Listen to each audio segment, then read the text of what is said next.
कालच्या मायबीन मले नाही का मित्र हो, मले एक फोन आला एका सोबत्याचा. आता होय तो धामणगावकडचा.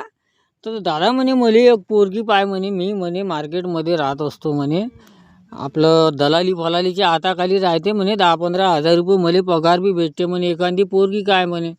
आणि त्याच्या पण म्हणे राजा म्हणे तो म्हणे मला पसंत आली तर मी करीन म्हणे, जराशी चांगली चुंगली पाय म्हणे. त्याला एकच म्हटलं राजा, म्हटलं बहीण मायबीन पोरगी तर एक तर भेटत नाही म्हणलं, आणि त्याच्यात म्हणलं का राजा तू चांगली चुंगली पोरगी पाय. आता असं झालं राजा म्हणलं का चांगल्या पोरी तर भेटणं कठीण आहे बा म्हणलं. कारण का म्हणलं कुवारे पोट्टे 2-2 लेकराच्या माया संग लग्न करू राहिले म्हणलं. एवढी उपाधी झाली आहे म्हणलं. पहिल्यासारखा काही जमाना नाही म्हणलं.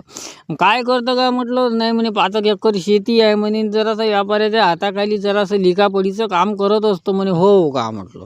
अबे लेका बकऱ्या पुरडल्या म्हणलं, पण शेती नाही पुरडली म्हणलं. काहून का आता यावर्षी पाणी नाही येऊन राहिलं म्हणलं. शेती आहे म्हणलं निसर्गाच्या आजची, काही खरं नाही म्हणलं.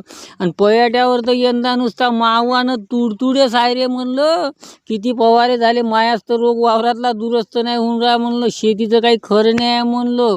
जेव्हा माल निघते ना म्हणलं तर गचकन 2,000 रुपये दिवस राहते म्हणलं कास्तकाराचे. एक परी लागन तर तू माल्याचा धंदा सांग म्हणलं. 20 कटिंगा केल्या 100 रुपयानं तर 2,000 रुपये कमावतं म्हणलं. नो भांडवल नो टेन्शन म्हणलं. घरी 2,000 रुपये छापून आणतं 60,000 रुपये महिना होते म्हणलं. हे जमून जाते म्हणलं. पण त्यांनी असं नको सांगू राजा म्हणलं का माया पसंयन पोरगी आणि माई ख्वाहिश राहीन तशी गोरी पानशी पतली अमुक डमुक हे सांगू नको म्हणलं. हे काही खरं नाही म्हणलं. पहिली गोष्ट पोरगी भेटत नाही म्हणलं. पाहतो म्हणलं, मी बी प्रयत्न करतो म्हणलं तुझ्यासाठी.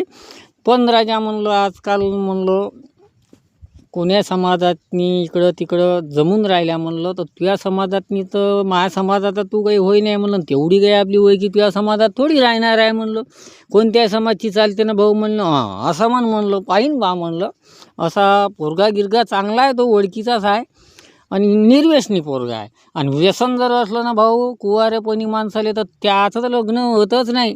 आणि त्यानं बजरंगबलीची सेवा करू नाही. जे लय बजरंगबलीची सेवा करू राहिले आणि त्याचं लग्न होऊनच नाही राहिलं. म्हणून म्हणतो का त्या भोल्या नाताची करा. त्यानं कशी पार्वती पाहिली आणि लवकरच प्रसन्न होते आपला शंकरजी. त्याच्या मागं लागा आता पोरं तुम्ही. रप्प तर लग्न जुळते तुमच्या. अरे जय हिंद जय महाराष्ट्र.